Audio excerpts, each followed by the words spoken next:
Buhay ko noon, walang kabuluhan, sariling kalooban ang laging sinusunod.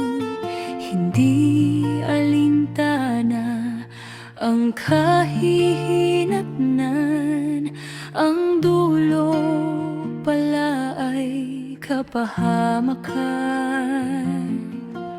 Ngunit isang araw nang aking makilala ang isang taong hinirang ng Ama,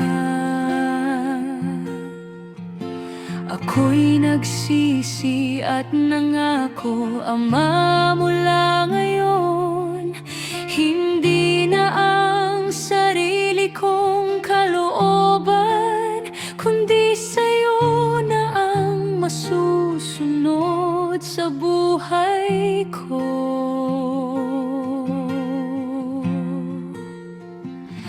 Salamat po, Ama, sa dakila mong pag-ibig na kahit ako'y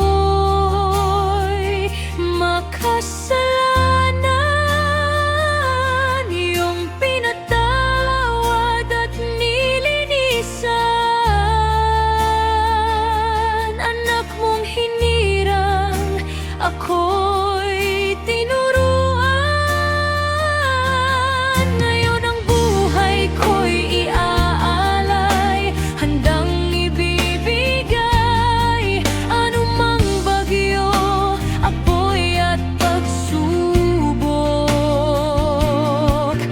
Anuman ang mangyari, di tatalikod, handang mamatay sa paglilingkod sa'yo.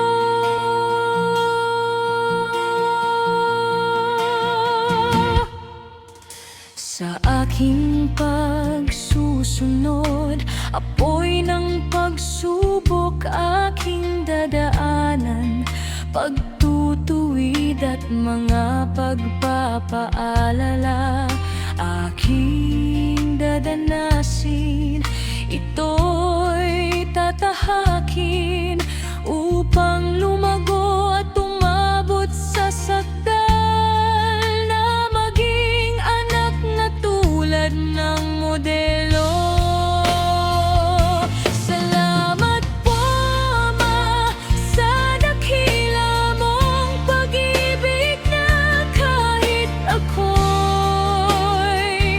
makasalanan, iyong pinatawad at nilinisan. Anak mong hinirang, ako'y tinuruan. Buhay ko'y iaalay, handang ibibigay anumang bagyo, apoy at pagsubok. Anuman ang mangyari, di tatalikod, handang mamatay sa paglilingkod sa'yo.